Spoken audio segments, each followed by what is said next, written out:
मेरा नाम विजेंद्र सिंह चौहान है और मैं दिल्ली विश्वविद्यालय के जाकिर हुसैन दिल्ली कॉलेज में हिंदी का एसोसिएट प्रोफेसर हूँ।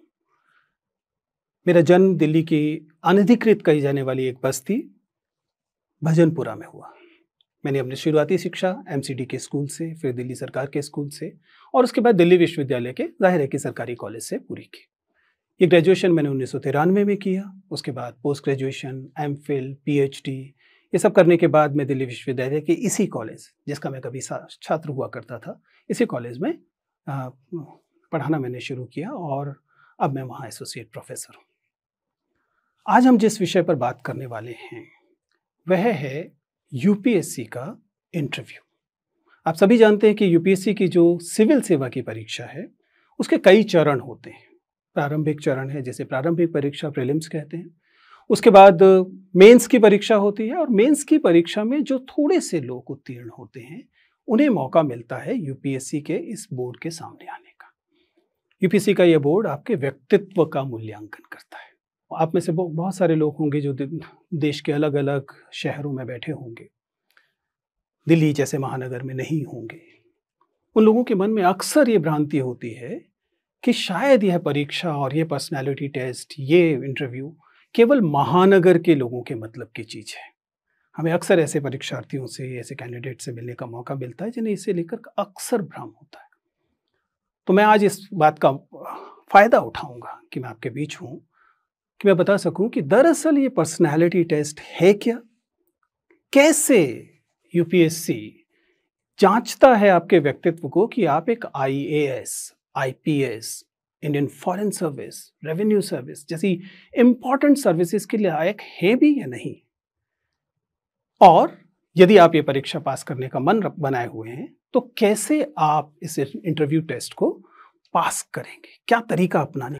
लेकिन सवाल है कि एक इंटरव्यू बोर्ड के सामने आप अपने आप को ऐसे कैसे पेश करें जिससे यह लगे कि आपके व्यक्तित्व में जो गुण हैं वो अधिकारी बनने के रास्ते में बाधा नहीं।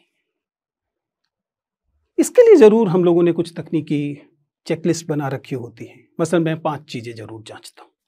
मैं बात करता हूँ पोस्चर की, यानी कि आप कैसे बैठे हैं, सिटिंग पोस्चर। मैं बात करता हूँ वर्बल कम्युनिकेशन की, वॉइस की, यानी कि आप कैसे बोल रहे हैं, आपकी आवाज़ बहुत ऊंची तो नहीं है या बहुत नीची तो नहीं है। ध्यान रखिएगा, ये सारी चीज़ें संयोगवश नहीं होती। एंजाइटी आपकी आवाज़ को बढ़ा देती है। आप तेज बोल रहे हैं ये आपके आत्मविश्वास का लक्षण नहीं है, ये आपके डरे होने का लक्षण है। और हम इस बात को बहुत आसानी से, कोई भी जो इतने सालों से, मैंने बताया कि बहुत वरिष्ठ अधिकारी हैं, बहुत अनुभवी व्यक्ति हैं, उधर बैठकर आपकी आवाज़ की शुरुआती 2 मिनट में जान चुके हैं कि आप कितने नर्वस हैं और उसके लिए बहुत अधिक परिश्रम करने की आवश्यकता नहीं है। खैर, तो वॉइस लेवल यानी वर्बल कम्युनिकेशन, जिसमें कि गति और आवाज़ की का जो वॉल्यूम है दोनों को देखा जाता है। इसके अलावा आई कांटेक्ट, सबसे खूबसूरत चीज मानव संप्रेषण में यदि कुछ है तो आपकी नजरें। अगर आप में आत्मविश्वास है, अगर आप ईमानदार हैं, तो आप बात करने वाले व्यक्ति की आंखों में देखते हैं। अगर नहीं है तो आप काम चलाते हुए चेहरे पर देखते हैं।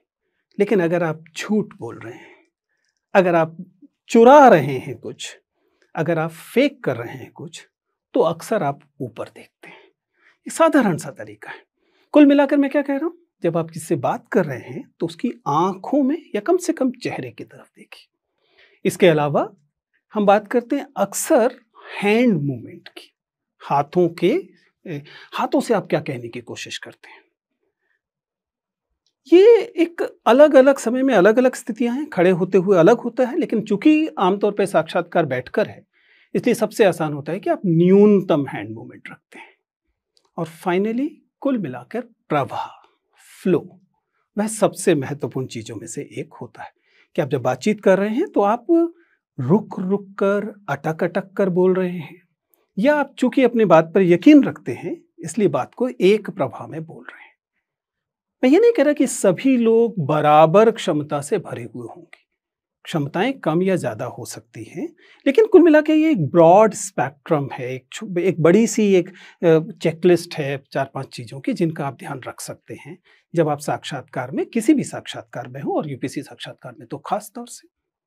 ये वो मूल बिंदु हैं जिनसे हम बात करते हैं। लेकिन जैसे कि किसी भी भाषिक चीज के साथ होता है, अंततः महत्वपूर्ण यह है कि आप क्या बोलते हैं, विषय वस्तु क्या है, कंटेंट क्या है। क्या आप केवल जार्गन दे रहे हैं, क्या आप ब्लफ कर रहे हैं। किसी भी इंटरव्यू को, खासतौर से यूपीएससी इंटरव्यू को तबाह करने के लिए आपका केवल एक बार झूठ बोलना काफी है।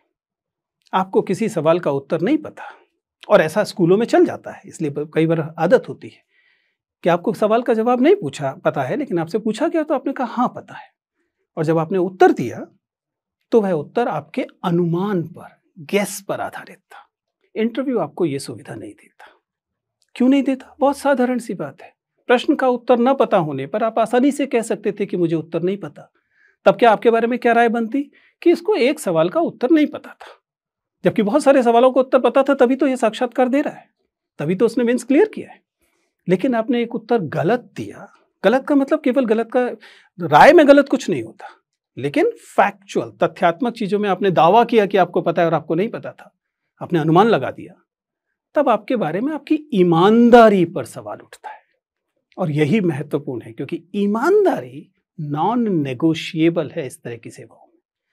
या आपके व्यक्तित्व में, इंटेग्रिटी को लेकर जब सवाल उठ गया तो फिर आप किसी लायक नहीं। आप कितने भी योग्य इंजीनियर, डॉक्टर क्यों ना हो, अगर आपके अंदर एक साधारण ईमानदारी का गुण नहीं है कि आपसे आपके वरिष्ठ अधिकारी ने पूछा कि क्या तुम ये काम करते हो, इसके बारे में जानते हो, और आपने डर के कह दिया कि मुझे पता है, तो क्या होगा? पूरा काम बिगड़ेगा।